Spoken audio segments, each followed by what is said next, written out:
Dans le métier d'aménageur, la différence avec le métier de promoteur, c'est le temps. Il faut prendre le temps et ce temps, on l'a pris pour parcourir ce lieu, apprécier les éléments caractéristiques de ce site pour les mettre en valeur.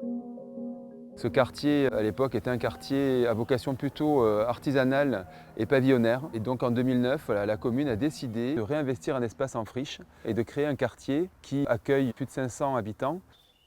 Un quartier qui est construit, qui est réalisé avec un projet d'urbanisme sur lequel il faut imaginer ce qui était effectivement avant. Et donc là, par exemple, vous avez des pins en place. Alors bien sûr, à la construction, c'est une contrainte. On a suivi la topographie. On a des voiries qui épousent l'aménagement sur les matériaux, donc la pierre, sur la végétation, des espèces de lavande, du romarin, quelque chose qui se rapproche beaucoup plus de l'aspect naturel.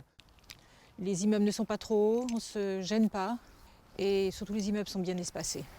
Le but, c'est voilà, on a un programme de logement. Comment vous allez insérer les logements par rapport au paysage, où on va mettre les maisons individuelles.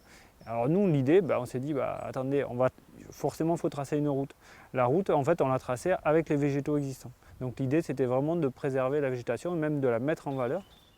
On est devant un bassin de rétention. Il faut savoir que ces bassins de rétention, ils se remplissent 1 à 2 fois par an au maximum et le reste du temps, ils sont accessibles. Ça permet d'avoir vraiment un espace de vie, ce qui ne se faisait pas auparavant, puisque à l'époque, les bassins de rétention avaient uniquement la vocation de protection contre les inondations.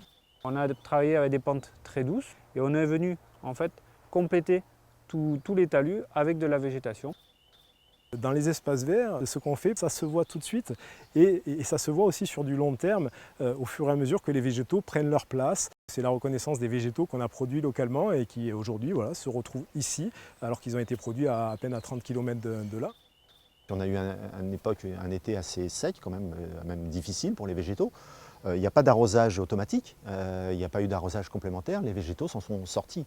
Et voire même, ils ont participé à éviter les îlots de chaleur. Ça a permis quand même à beaucoup de gens de pouvoir se promener beaucoup plus facilement. Nous, on vient pique-niquer là, avec les gamins.